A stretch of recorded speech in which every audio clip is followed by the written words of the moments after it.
Wabarakatuh dan salam sejahtera. Yang berusaha naib Chancellor, timbalan-timbalan naib Chancellor, pengarah kampus, panel-panel yang akan berkongsi tentang perkembangan semasa vaksin COVID-19, dekan-dekan, timbalan-timbalan dekan, ketua-ketua jabatan, seluruh warga USM dan semua yang mengikuti kami secara maya menerusi pautan Facebook page Hospital USM Network dan YouTube channel USM Kampus Kesihatan.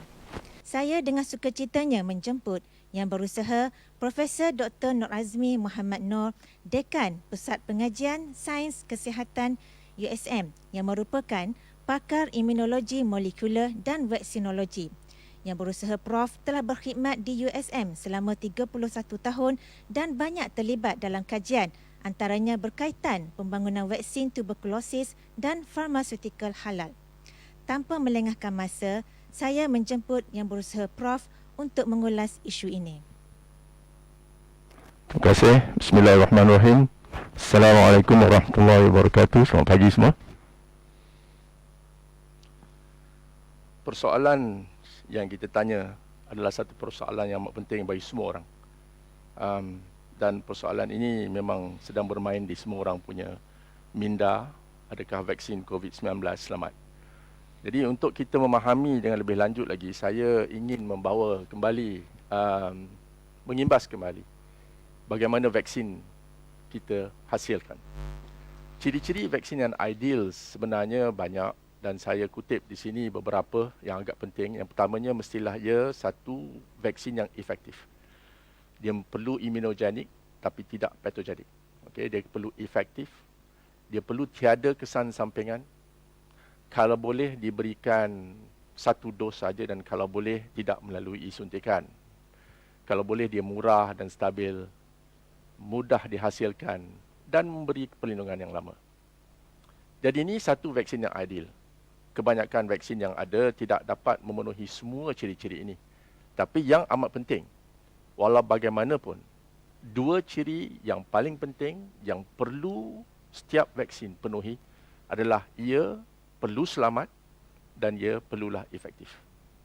So ini kita tidak boleh kompromi. Yang lain memang berbeza. Contohnya yang disebut oleh Prof Imran tadi, kena 2 dos melalui suntikan. Tak begitu stabil sebab kena minus 70 degrees untuk bawa dan sebagainya. Ia mudah dihasilkan.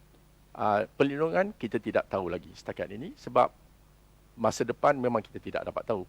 Ya, so kita tidak tahu sebab ini semua benda-benda baru. Peringkat-peringkat pembangunan vaksin, kalau saya boleh imbas kembali, adalah dua. Yang pertamanya adalah peringkat pembangunan vaksin peringkat praklinikal. Ini merangkumi pelbagai jenis aktiviti. Aktiviti pertama, kita kena mengenal pasti patogen itu, bagaimana ia menyebabkan penyakit. Kita kena tahu bagaimana sistem imun kita berinteraksi dan melindungi kita. Dan seterusnya, kita fikir pasal konsep reka bentuk vaksin yang kita nak gunakan. Dan yang penting juga, sebelum diluluskan untuk masuk ke fasa seterusnya adalah ujian praklinikal yang harus menepati piawai Good Laboratory Practice. Dan juga vaksin tersebut harus dibangunkan atau dihasilkan dalam piawaian GMP. Semua ini adalah untuk memastikan bahawa vaksin itu konsisten dan yang pentingnya, terutamanya untuk ujian praklinikal adalah ia selamat, tapi ini adalah dalam haiwan. Perlu saya nyatakan di sini, poin pertama dan kedua itu akan terus dijalankan even vaksin telah ada di pasaran. Sebab kita, knowledge kita, scientific research tidak boleh berhenti dan kita akan terus mengadakan scientific research. Di peringkat pembangunan kajian klinikal pula, ada banyak fasa kajian klinikal. Kajian klinikal fasa 1, 2 dan 3, kemudian penilaian yang amat teliti daripada badan regulatory semua negara di Malaysia adalah NPRA. Dan kemudian ada kajian klinikal fasa 4. Saya nak cuba terangkan di sini. Tapi sebelum tu saya nak tekankan di sini. Apa-apa keputusan daripada kajian fasa klinikal 1, 2 dan 3 perlulah diteliti dan diberi public awareness ataupun diteliti oleh semua pakar melalui publication dan sebagainya. memanglah publication kalau daripada syarikat tu lah yang publish dengan conflict of interest declared. Tapi dalam list authors dalam paper ni termasuk juga pakar-pakar lain, dan juga ia akan dibentangkan di seluruh dunia. So orang boleh baca dan orang boleh komen terhadap apa yang telah dijalankan. Kajian fasa 1, 2 dan 3. Okay. Dan kemudian setelah complete fasa 3, NPRA untuk Malaysia akan meneliti pula keputusan ini. Keputusan yang dipublish mungkin tak penuh, tidak ada raw data contohnya. Dan NPRA mungkin nak tengok sehingga raw data. Mesin apa yang digunakan? Bagaimana dikira?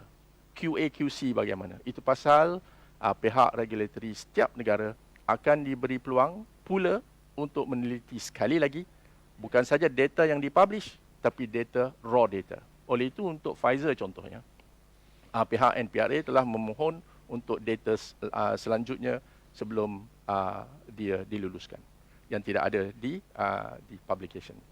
Dan selepas itu kajian klinikal fasa 4 akan dilakukan untuk memastikan apa yang berlaku setelah vaksin ini di roll out. Okay. Dan penelitian aspek keselamatan keberkesanan ini saya tanda semua dalam slide ini warna merah. Banyak peringkat yang dilihat untuk menentukan aspek keselamatan dan keberkesanan. Dan protokol yang akan dijalankan untuk peringkat seterusnya daripada peringkat GLP praklinikal ke fasa 1 mesti diadakan dossier dan diteliti oleh pihak NPRA sebelum fasa 1 dilakukan. Lepas fasa 1, NPRA teliti lagi result sebelum fasa 2 diteruskan dan sebagainya. So peringkat-peringkat keselamatan dan keberkesanan ini bukan benda yang ringan, diambil ringan oleh pihak kerajaan. Kalau kita lihat kembali, ni fasa 1, 2, 3 ni, kajian skala kecil pada fasa 1 melibatkan berpuluh-puluh peserta atau volunteers. Fasa 2 mungkin melibatkan ratusan volunteers dan fasa 3 pada skala besar. Ya. Dan semua ini macam saya sebutkan tadi adalah untuk menentukan keselamatan, keberkesanan dan juga mana-mana kesan sampingan vaksin yang mungkin ada dalam jangka masa pendek. Perlu mendapat, macam saya kata tadi, kelulusan daripada agensi regulatory setiap kali melepasi setiap fasa sebelum dia diluluskan untuk digunakan di komuniti. Jadi penelitian berkenaan keselamatan adalah quite extensive.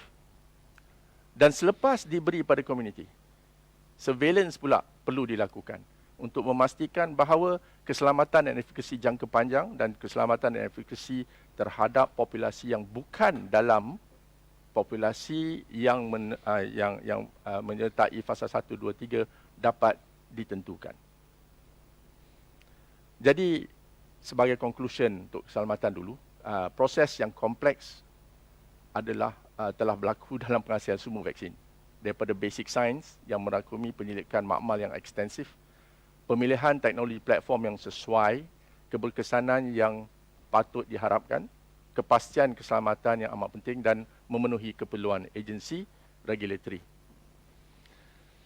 So kita nak tanya soalan ni supaya kita dapat memahamilah secara saintifik sedikit. Kadang-kadang dalam social media banyak orang cakap berkenaan dengan pelbagai benda.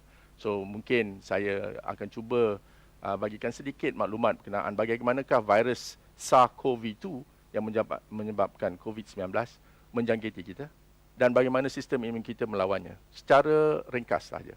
So kalau kita lihat ni SARS-CoV-2, kalau kita boleh lukis begini, okay, dia akan kalau dia masuk ke badan kita akan menjangkiti sel-sel kita yang mempunyai what is known as the receptor ACE2, the ACE2 receptor yang bind dengan protein spike daripada RNA ini, daripada SARS-CoV-2 untuk memasuki sebuah sel.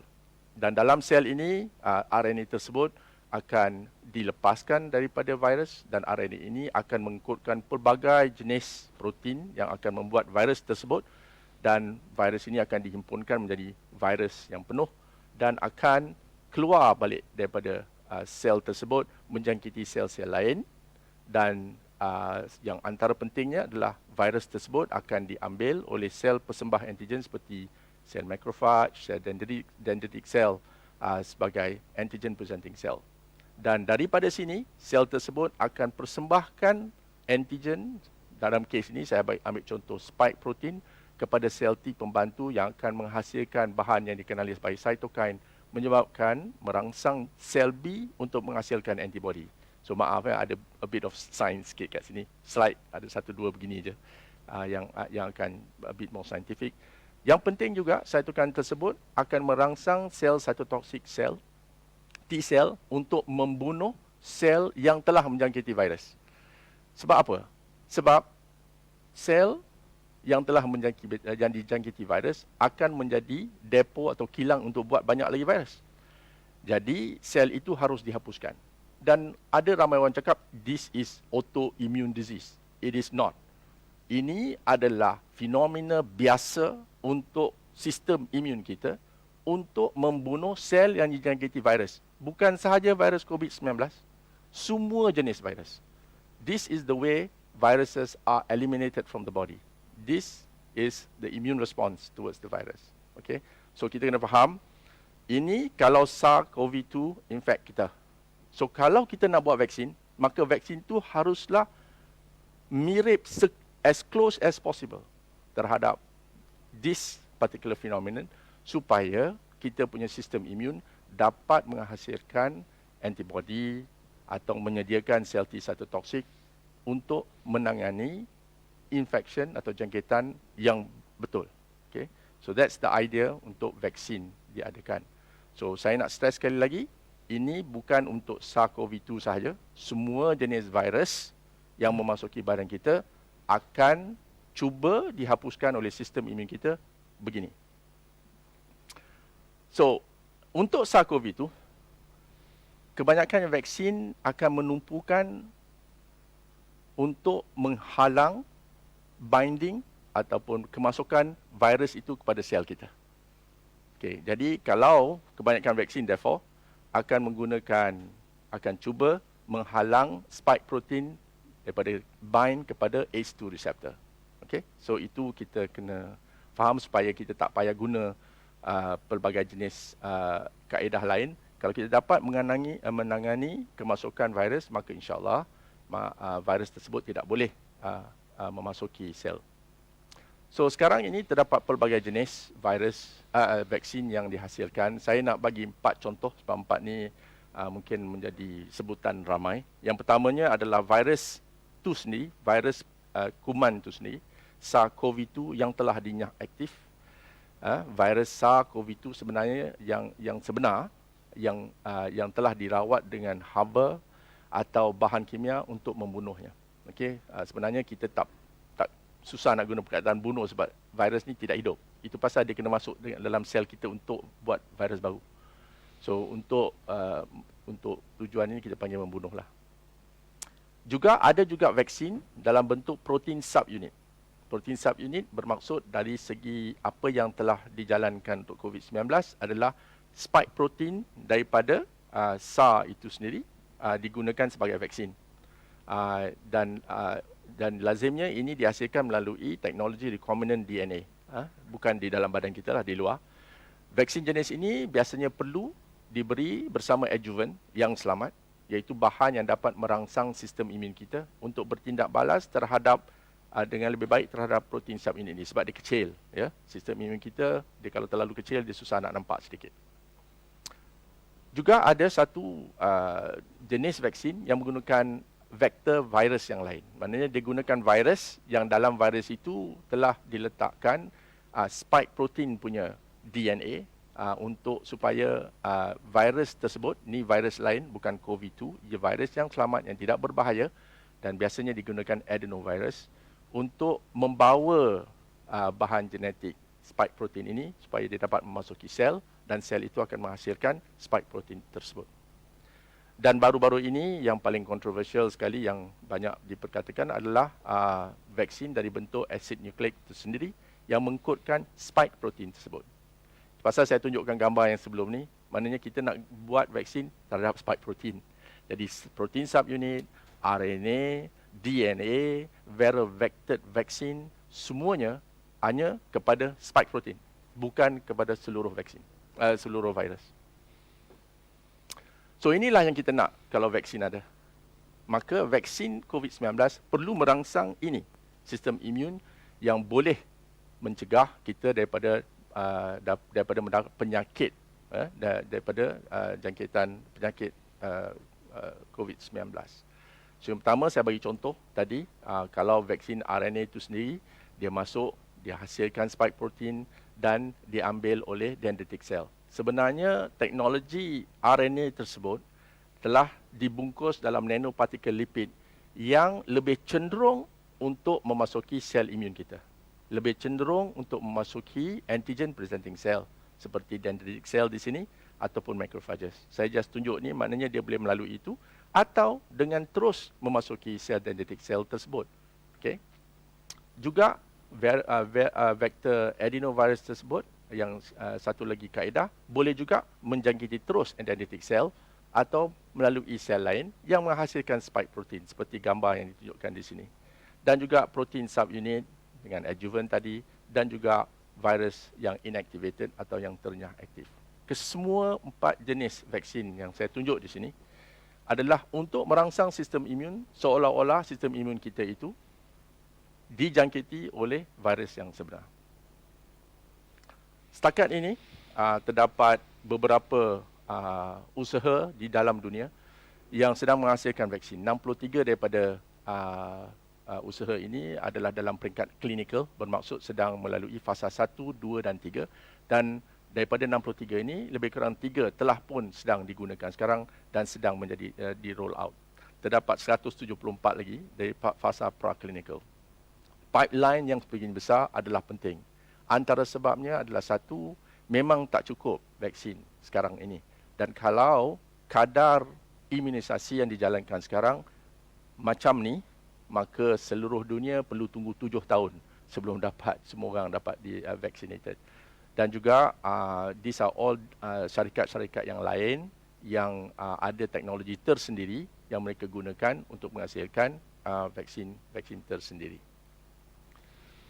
So, syarikat manakah yang dipertimbang bagi membekalkan vaksin untuk Malaysia? Antaranya adalah Pfizer yang disebutkan tadi menggunakan teknologi mRNA, 2 dos dan akan diberikan kepada 6.4 million orang. Arrive Februari 2021. Oxford University AstraZeneca, satu lagi yang kita boleh beli direct daripada AstraZeneca ataupun melalui COVAX. Sinovac sedang negotiate begitu juga dengan CanSino dan Gamaleya daripada Russia. So ini adalah syarikat-syarikat yang dipertimbang untuk membekalkan vaksin untuk Malaysia. Now, kalau kita banding antara satu sama lain vaksin ini, kita dapat perbandingan sedemikianlah. Ini daripada report yang diorang bagi, yang mereka syarikat-syarikat ini publish report ini di jurnal yang berimpak tinggi. Pfizer, saya tambah sini Moderna dan juga Novavax sebagai perbandingan antara semua vaksin ini. Dan kalau kita lihat di sini, saiz kajian adalah beribu-ribu, sebab fasa 3, 44,000 Pfizer, 30,000 Moderna, 65,000, 22 dan sebagainya. Semua ini dalam dos, 2 dos. Suhu yang diperlukan untuk ini adalah rendah untuk Pfizer dan Moderna, kedua-duanya mRNA, that's why dia kurang stabil di dalam suhu yang lain. Dan efikasinya adalah amat tinggi, 95, 94, yang ini 70, ini 92, ini 50 dan 89. So ini adalah setelah dia publish dan diteliti. So you tak boleh buat these figures lah, ya. Tapi yang pentingnya, semua vaksin ini telah menunjukkan 100% efektif untuk melindungi terhadap kematian, kes yang teruk dan memerlukan hospitalization. Kecuali Sinovac yang memberikan 80% perlindungan terhadap hospitalization. Yang lain semua 100%. Tapi ini sedang dikaji. Saya nak tekan di sini bahawa semua vaksin ini telah dikaji, terutamanya hanya kepada individu yang berumur 18 hingga 60 yang sihat. Ya, kita tak nak buat phase 1, phase 2, phase 3 trial ni kepada orang yang sakit. Kita tak tahu. So kita kena buat pada orang yang sihat yang memberi consent. Ini adalah satu benda yang amat penting. Dia kena consent, dia kena faham dan memberi consent. Dan 1860. Jadi bila di roll out, kita akan berikan kepada ramai lagi orang. So maka adalah penting analisis terperinci perlu dibuat kepada vaksin setelah dia roll out. Dan ini masih perlu dilakukan. Seperti saya cakap tadi, fasa 4. So mengapakah, ni satu lagi soalan, mengapakah vaksin COVID-19 seolah-olah dibangunkan dengan amat cepat atau cepat berbanding vaksin lain sebelum ini? Saya boleh bagi certain sebab-sebab tertentu. Pertamanya adalah kemajuan teknologi itu sendiri. Kemajuan teknologi kita daripada dulu hingga sekarang lain. Dan dengan adanya teknologi baru, maka banyak benda boleh buat dengan lebih cepat. Ini bukan benda pelik lah. Dalam dunia ni, kalau kita tengok handphone pun dulu jarang, sekarang ni dah laju sangat. Sebab teknologi yang baru. Namun, teknologi ini perlu melalui pembangunan sains yang terkini dan yang bermutu, yang perlu dipublish. Okay? So, ini satu, kemajuan teknologi. Keduanya, untuk kes COVID. Saya rasa saintis negara China telah membuat satu perkara yang amat baik dengan berkongsi maklumat berkenaan dengan genom virus tersebut dengan amat cepat. Okay? 10 Januari 2022, mereka telah mula kongsi the whole genome sequence yang membolehkan syarikat-syarikat seperti Pfizer dan Moderna untuk terus membangunkan vaksin mereka. So yang ini satu benda yang amat penting. Itu kedua. So satu, kemajuan teknologi. Kedua, perkongsian maklumat. Ketiga, kajian awal platform vaksin ini telah diadakan sebelum ini. So benda ni bukan benda baru. Dia baru kepada untuk digunakan kepada publik. Tapi teknologi pengetahuan sains telah lama. Contohnya, untuk mRNA telah dikaji lebih daripada 30 tahun. So dia dah kaji 30 tahun, memang banyak benda mereka kena buat dan sebagainya. Antaranya adalah untuk cuba menstabilkan lagi mRNA tersebut. Dan sebenarnya mRNA vaksin terhadap Ebola telah pun diluluskan sebelum ini. Tapi penyakit Ebola tiba-tiba kurang. So tidak digunakan, kita pun tidak tahu. Kita tak tahu berkenaan dengan perkara itu. Tapi mRNA vaksin baru, yes, it is baru, considered. Tapi dia punya teknologi pengetahuan sainsnya telah dijalankan agak lama. Satu yang amat penting dalam kajian-kajian atau pembangunan vaksin adalah adanya peserta atau partisipan untuk fasa 1, 2, 3 tadi. Untuk COVID-19 ini, ketersediaan terlalu ramai peserta itu dah ada. Okey, ramai orang yang kena COVID di tengah-tengah pandemik global. Untuk pembangun vaksin, ini adalah satu benda yang ideal. Sebab dia sekarang boleh keluarkan dengan cepat. Boleh test fasa 1, 2, 3 dengan cepat. Sebab banyak orang ada. Tak payah nak tunggu. Saya bagi contoh, dalam kajian saya untuk buat tengok tuberculosis, saya pernah melawat satu tempat. Tempat itu menjalankan fasa 3 punya trial, memerlukan 5 tahun untuk disediakan. Satu, nak cari orang. Kedua, nak cari teknologi dan sebagainya. Untuk nak bina makmal dan sebagainya.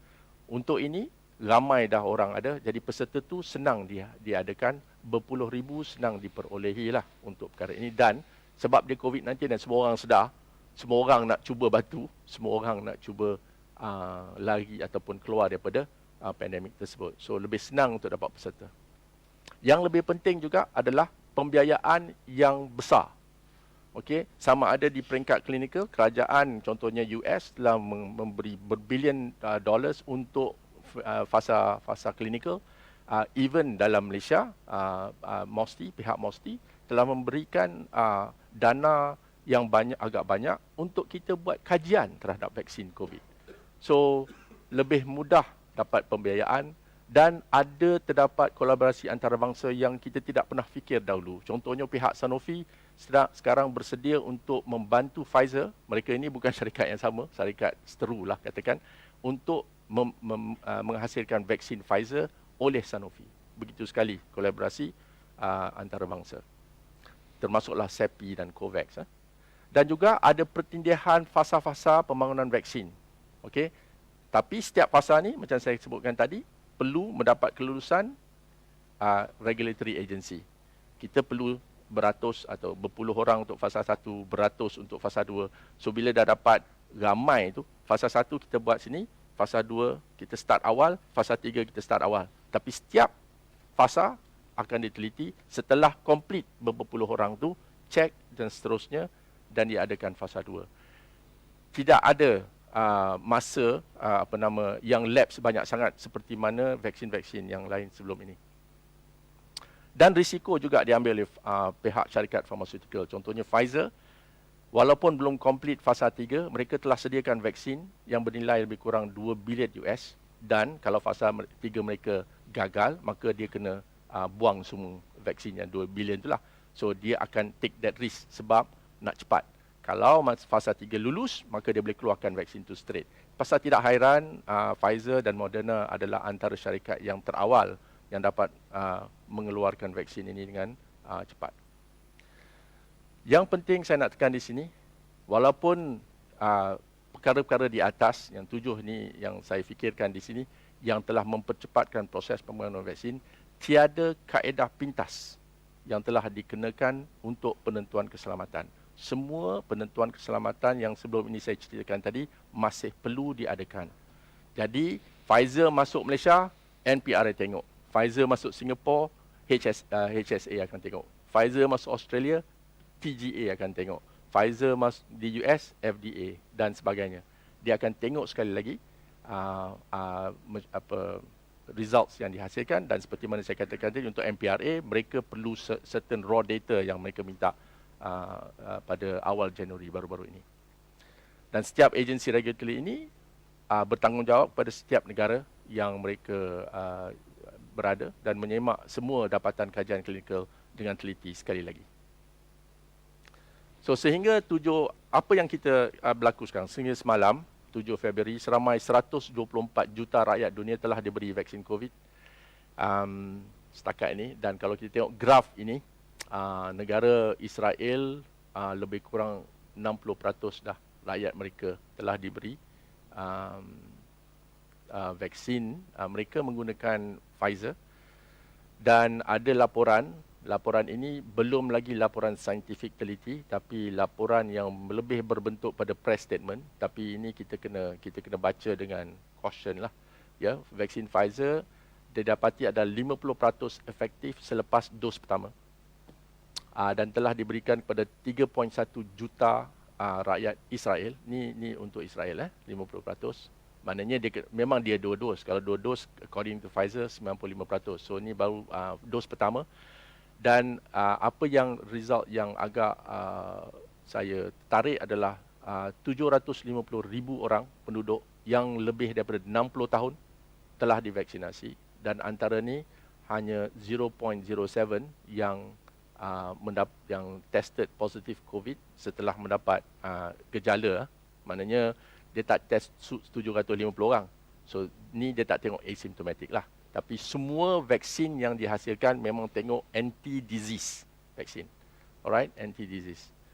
Dan 0.005% ada kes teruk, termasuk 3 kematian yang sedang diselidiki. Tapi kalau 3 kematian dalam 750,000 orang, saya rasa saya tak terkejut kalau 3 kematian ini tidak disebabkan oleh vaksin tersebut. Namun kita perlu teliti, dan saya sendiri akan interested untuk tengok result yang dipublish secara penuh. Setakat ini, terbaru kemarin Israel telah memberi vaksin kepada 5.4 juta rakyatnya. So ini adalah satu, ramai orang tengah tengok Israel, dan mungkin kemudiannya UAE yang telah mula vaccinate rakyat mereka, dan kita akan cuba tengok dan kaji apa berlaku dalam kes-kes yang telah divaksinasi. Saya ada 2-3 slide lagi yang saya nak sama-sama kita fikirkanlah. Apa yang kita perlu faham dan apa yang kita perlu lakukan. Kita perlu faham tentang vaksin secara saintifik daripada pakar bidang khusus dan bukan melalui media sosial. Kita boleh adakan sebagai academic institution perbincangan, tapi kita kena berdasarkan kepada fakta saintifik.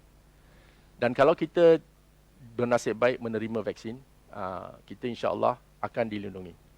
Okey, perkataan insya-Allah ni mesti diadakanlah. You boleh buat apa-apa pun. There is nothing in the world that you can guarantee 100% safe. apa-apa pun tak boleh. Okay? So kita insyaAllah akan dilindungi, dan daripada kajian yang telah diadakan oleh banyak syarikat, fasa 3, berpuluh ribu orang telah menunjukkan bahawa vaksin ini nampak macam baik untuk melindungi kita daripada COVID-19. Tetapi kita masih boleh dijangkiti. Maksudnya apa? Virus ini bukan dia nak jangkit seseorang tu, dia fikir orang ni dah divaksinate ke tidak. Dia akan jangkiti juga sesiapa pun. So kita mungkin dijangkiti, dan kalau load virus itu tinggi, kalau kita belum dapat sepenuhnya perlindungan daripada vaksin tersebut, mungkin kita akan sakit. Jadi kita kena perlu, kalau yang dapat vaksin, kena penuhi semua dos. Dan kalau kita boleh dijangkiti, ada kemungkinan kita boleh menjangkiti orang lain. So kalaupun kita dah dapat vaksin, kita perlu patuh dan akur dengan SOP yang ketat, sehinggalah keadaan pandemik kita reda. Ini adalah satu benda yang amat penting untuk kita faham. Walaupun dapat vaksin, masalah yang dalam kajian Israel tersebut, antara sebab yang mereka tengok nampak bila diinterview mungkin peserta, bila dah dapat vaksin tu dia dah masang longgar sedikit. Padahal you tak boleh. Satu, you kena penuhi 2 dos. Okay? Keduanya, isu-isu seperti macam ni. You mungkin dilindungi dan tidak dapat penyakit. This is an anti-disease vaccine. Okay? Orang yang dapat vaksin macam kita dapat sekarang untuk measles dan sebagainya, bukan bermaksud kita measles tak masuk dalam badan kita, masuk. Tapi kita tak sakit lah. Sebab kita dilindungi. Alright, kena faham konsep tersebut. Tapi banyak memang betul, banyak perkara lagi yang belum kita ketahui. Memang banyak kita tak tahu lagi. Pertamanya, jangka masa perlindungan selepas kita sembuh kalau kita dapat penyakit. Kan, kita ni tak cakap pasal vaksin ni. Kita dijangkiti, alhamdulillah kita sembuh. Jangka masa perlindungan dan sembuh daripada jangkitan maupun kalau kita dapat vaksin, perlindungan selepas menerima vaksin belum diketahui sepenuhnya. Kita tak tahu. Pengukuran perlindungan immunity pun kita belum pastikan lagi. Kita measure neutralizing antibody ke atau tak. Itu sedang dikaji. That's why yang peringkat praklinikal ni punya kajian masih berjalan. Bukan dia berhenti. Ya, kita kena tahu. Kaedah pemantauan selain daripada gejala klinikal belum jelas. Kita nampak sekarang kalau ada gejala klinikal, tapi there are pemantauan cara-cara lain yang perlu diadakan. Contohnya mungkin kita ada blood test yang tertentu, yang melihat biomarkers yang tertentu yang masih dijalankan. Kesan jangka panjang jangkitan SARS-CoV belum diketahui. Dan kesan varian sekarang, yang virus yang sedang mula timbul dalam komuniti terhadap keberkesanan vaksin yang dibangunkan sekarang belum lagi kita dapat ukur atau ketahui. Okay? Ini semua benda yang kita tak tahu. Dan ramai juga orang cakap, we don't have a long-term data. How do you get long-term data? The only way to get long-term data is to wait long-term. This is a new disease. So memang tidak ada long-term data. Alright? Persoalan sebegini yang saya tunjukkan di sini bukanlah unik untuk COVID. This is unique for all new disease. All new diseases have to think about this. Namun persoalan ini berkait hanya sedikit kalau ada, tapi tidak berkaitan langsung dengan keselamatan vaksin yang telah dihasilkan. Ada dua benda yang berbeza yang kita harus faham. Memang kita tak tahu, tapi kita tak tahu banyak benda juga. Benda-benda yang baru memang banyak kita tak tahu, dan setakat ini what we have to base our understanding is on current knowledge, current technology. Itu saja yang kita boleh lakukan untuk apa-apa sekalipun. Banyak benda yang berlaku dalam dunia ini kita tak tahu. There is no way you can guarantee 100% keselamatan apa-apa pun. Namun kalau you tengok macam mana vaksin dijalankan, dibangunkan, dia dibangunkan dengan begitu banyak peringkat yang cuba merungkai keselamatan, kesan sampingan, effectiveness di dalam pelbagai peringkat umur dan juga pelbagai populasi dunia. So, apa yang kita tahu sekarang, kalau you tanya saya kata insya-Allah selamatlah untuk apa yang kita ketahui sekarang. Saya nak tekankan di sini, kita perlu berpandukan pada fakta saintifik. Memang betul kadang-kadang dalam press statement mereka boleh bercakap pelbagai jenis percakapan lah. Tapi kita kena tengok data yang telah dipublish, dan publication ini di dalam jurnal yang juga dilihat oleh semua para saintis dunia yang boleh tanya soalan kepada jurnal tersebut dan juga kepada mereka yang publish paper tersebut. Saya sendiri telah tengok satu paper yang telah dipublish oleh Gamaleya Institute dan persoalan yang timbul oleh ramai saintis daripada dunia untuk tanya sebab apa you dapat macam ni dan bagaimana you explain dan sebagainya. So it is something that is robust. Jadi kita perlu berpandukan kepada fakta saintifik dalam membuat pertimbangan agar tidak memudaratkan bukan saja diri kita tetapi keluarga kita dan masyarakat. Dan insya-Allah kita sama-sama berdoa supaya kita dapat menangani masalah COVID ini dalam masa terdekat, bukan saja melalui vaksin tapi melalui perangai kita, SOP yang kita harus pegang dengan ketat. Saya buka emas ni sebab saya jauh daripada orang lain dan senang nak bercakap. Dan juga terapi yang ada sekarang, kalau ada terapi ubat-ubat drug yang bukan saja dengan vaksin, namun vaksin adalah satu kaedah yang paling efektif untuk kita melindungi diri kita, bukan merawat, melindungi diri kita daripada dapat COVID vaksin. InsyaAllah sama-sama kita berdoa sedemikian. Terima kasih. Assalamualaikum warahmatullahi wabarakatuh. Waalaikumsalam. Okey, baiklah. Untuk menjawab pandangan daripada Profesor Dr. Hans tadi, saya dengan sukacitanya ingin menjemput Profesor Dr. Norazmi untuk memberikan sedikit komen berkenaan dengan ketiadaan long term study data. Macam saya katakan tadi, penyakit ini adalah penyakit yang baharu. Dan kita semua sedar bahawa dia telah menyebabkan begitu banyak kesengsaraan, bukan saja dari segi kesihatan tapi dari segi ekonomi dan sebagainya, yang juga agak penting. So, penyakit ini penyakit baru, maka vaksin yang dihasilkan juga adalah vaksin yang baru.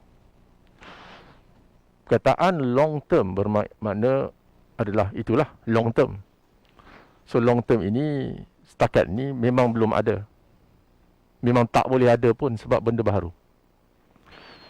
Bukan saya katakan long term data tidak penting, memang penting. Memang amat penting untuk ada long term data. Kesemua vaksin terdahulu, bila dia telah dilakukan sampai phase 3, iaitu sampai beberapa ribu, vaksin terdahulu juga dihasilkan dan diberikan selepas phase 3. Dan long term data mereka diperoleh selepas itu dalam phase 4 dan sebagainya.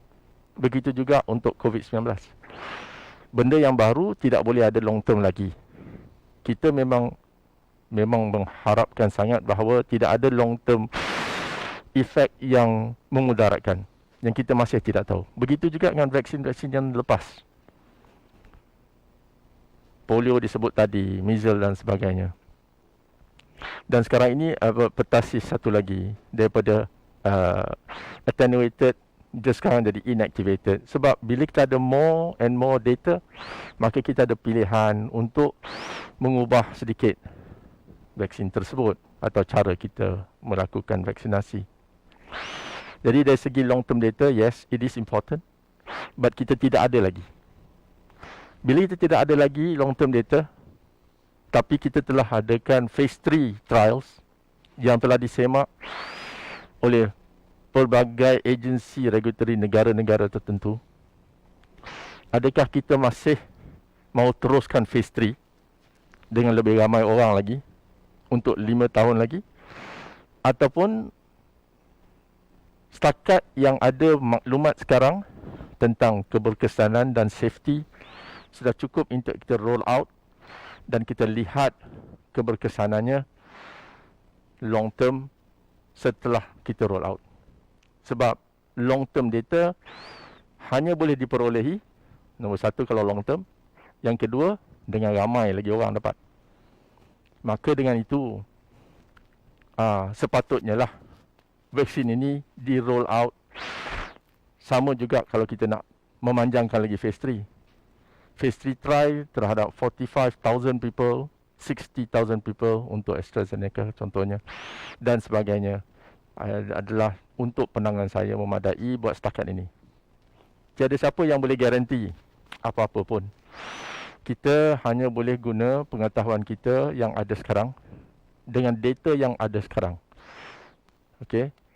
Dan kalau sekiranya pihak NPRA yang telah menelitinya dengan baik menunjukkan bahawa ia boleh diberikan atau roll out, insya-Allah kita sama-samalah akur dengan pandangan tersebut. Sebab saya sendiri tak dapat tengok dia punya raw data, dan kalau saya tengok pun bukan saya tahu sangat pun. So begitulah. Yes, long term data is important, but how do you get long term data without being there for long term? So I think it's a circular argument.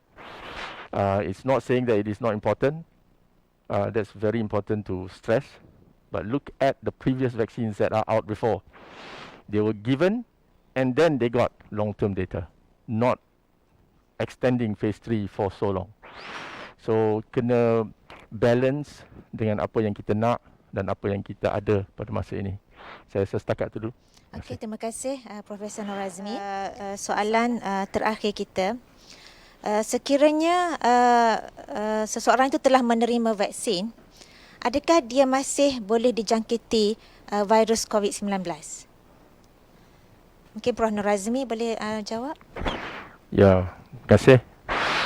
Macam saya kata tadi, kebarangkalian dia dijangkiti memang selalu ada lah. Sebenarnya being infected tapi you tak ada disease, kalau you dapat the vaccine tu is a possibility. Kita dapat vaksin bukan bermaksud kuman sama ada virus apa-apa tidak masuk ke badan kita. Kita ni sihat begini sebab kita dapat menangani pelbagai jenis bakteria yang masuk atau virus yang masuk ke badan kita. Dan bila kita punya sistem imun turun, maka kita ada apa yang dipanggilkan opportunistic infection. Maknanya benda ni berada di surrounding kita. So, yes, saya rasa kalau kita divaksinasi pun, kita mungkin dijangkiti tapi kita tidak ada penyakit, insya-Allah. So that's why kita kena pastikan bahawa kita selalu berjaga-jaga supaya tidak pula kita menjangkiti orang lain. Akan datang satu ketika insya-Allah di mana kalau semua orang atau ramai orang divaksinasi yang menerima vaksin, maka kalau dijangkiti pun tidak sempat untuk virus tersebut untuk menyebabkan mudarat bukan saja kepada kita, dan juga tidak sempat banyak virus tersebut diedarkan semula. So dalam komuniti secara keseluruhannya, maka bilangan virus mungkin akan berkurangan tu satu tahap yang equilibrium dengan persekitaran kita. This is extremely important sebenarnya. Therefore, dengan varian yang baru kita nampak ni, maka approach untuk vaccinate seberapa ramai, seberapa cepat adalah penting. Supaya virus tersebut tidak dapat bertapak dan mutasi-mutasi berlaku. This is very important lah. Mutation ni kalau number one, you have suboptimal punya protection pun tak boleh. Or you biarkan dia mutate dan tak ada orang yang boleh menangani masalah ini. So insya-Allah kita perlu vaccinate, tapi kita perlu juga berdisiplin supaya tidak buat masa ni, supaya kita terus jaga SOP, sebab mungkin kita masih boleh dijangkiti. Dan depending on the viral load yang kita dapat, walaupun kita dah vaccinate, mungkin kita rasa demam sedikit je kan, sebab viral load tu banyak sangat untuk imun sistem kita bertindak balas dengan efektif dalam masa 1-2 hari. Tapi sudah cukup untuk kita transmit ke orang lain yang tidak di-vaccinated. Oleh itu, kalau boleh, untuk pandangan saya secara peribadi, untuk mencapai herd immunity, biarlah seberapa ramai orang dapat vaksin, bukan saja 80% dan sebagainya. Itu adalah untuk kita hopefully terkeluar daripada pandemik ini. Tapi untuk setiap orang yang lain, kalau ramai lagi dapat vaccination, maka insya-Allah lebih ramai lagi yang get protection daripada disease. That's what we want. Okay. So kita tidak tahu how this effect will be in the future. Sama ada the durability, jangka masa protection tu berapa lama pun kita tak tahu lagi. So that is what Prof Hans is trying to also highlight, that we need to actually be aware, dan kita kena buat pelaporan yang betul dan sebagainya. Banyak lagi research yang harus dijalankan, yang banyak kita tak tahu lagi lah. Ya. Okey. Terima kasih. Okey, terima kasih Prof. Oleh itu, berakhirlah sesi soal jawab kita pada petang ini. Kita juga sudah sampai kepada penghujung program kita. Terima kasih diucapkan kepada semua ahli panel yang bersama-sama dengan kita semenjak daripada awal sehingga ke akhir. Terima kasih juga kepada semua kaki tangan yang terlibat dalam menjayakan Town Hall live stream ini dan semua penonton-penonton yang memberi sokongan bersama-sama share program kita pada hari ini.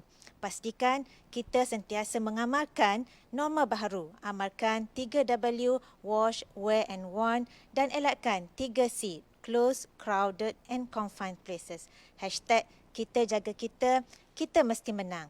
Saya tutup majlis ini dengan tasbih kafarah dan surah Wal-As. Assalamualaikum warahmatullahi wabarakatuh.